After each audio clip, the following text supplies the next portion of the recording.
Welcome to Voodoo Whiskey Gaming, and this is my late review of Fear Effect Sedna. I played it on the Xbox One. It's also available on the PC and PS4. The original Fear Effect 1 and 2 were games back on the PlayStation. They were survival horror, and I really enjoyed those games. So when I heard that a new Fear Effect was being kickstarted, and then that it got, fully funded, and then finding out more recently, or reminded really, that it was coming out, and then finding out when it was coming out, I was really excited about that. That being said, given this game, I'm going to do the review a little differently today. Let's start with the good. And the good being the art style and the graphics, which fully capture the old game's style. I really like that they capture that and they bring that to life in this game. Also good, the story stuck with the old game's style of story, a kind of survival horror-esque story. You play as a bunch of the different characters from the franchise: Hannah, Rain, Deke, Glaz. It starts with Hannah and Rain being offered a job. They accept said job, and as far as they're aware, it's just the job, and then it gets much deeper than that and delves into the survival horror aspect. And from that I mean, from a story standpoint, I've gotta say, gameplay-wise, not so much survival horror. You have infinite ammo, you have a bunch of skills, it's meant to be kind of tactical, but also freeform at once. The problem is that it's not really doing a good job at either. It's not quite top-down, it's that kind of forced back angle perspective, not unlike a lot of tactical shooters, specifically turn-based tactical shooters. The problem is, this isn't turn-based, it's more like real-time. You can pause it and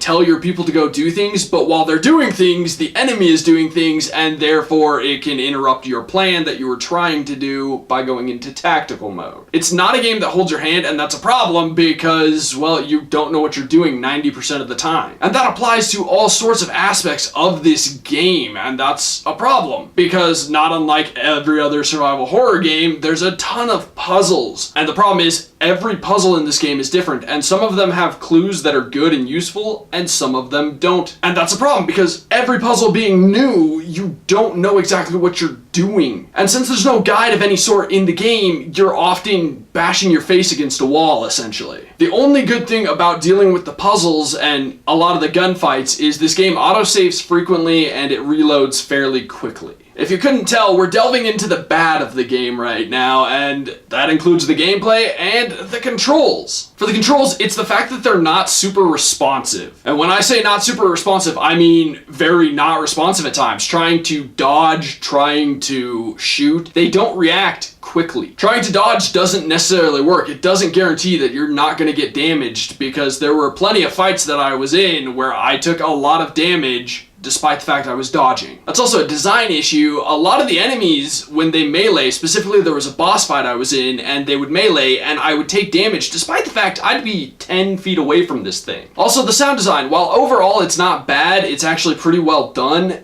There's a lot of missing sound effects, and the voiceover work is far from stellar. A lot of the voiceover is delivered like it's just being read rather than being acted, so a lot of these characters have very much no personality. So like I said, I was gonna do this one a little different because it was just easier to do this game this way. Overall, this game is just not worth it. It's a $20 game, it's pretty damn short. It's not easy to complete, but it doesn't take a lot of time. A lot of problems, just huge number of problems. There's the nostalgia aspect for someone like me. There's the art style, which I enjoyed from ye olde days, but again, that's a nostalgia thing, and the story is interesting enough, but again, probably a bit of nostalgia there too. But all of those good things are buried under the avalanche of flaws. Like, all the things that make a game actually fun to play, that's where this game fails. So as much as I wish I could recommend this game because I wish this game was great, it's not great. It's a full-blown skip, which is tragic because we may never get another Fear Effect now. Okay, so in the comments below, why don't you tell me if you've played the original Fear Effect? And as always, thanks for watching. If you enjoyed the video, please hit that like button, and if you like what I'm doing in general, share or subscribe.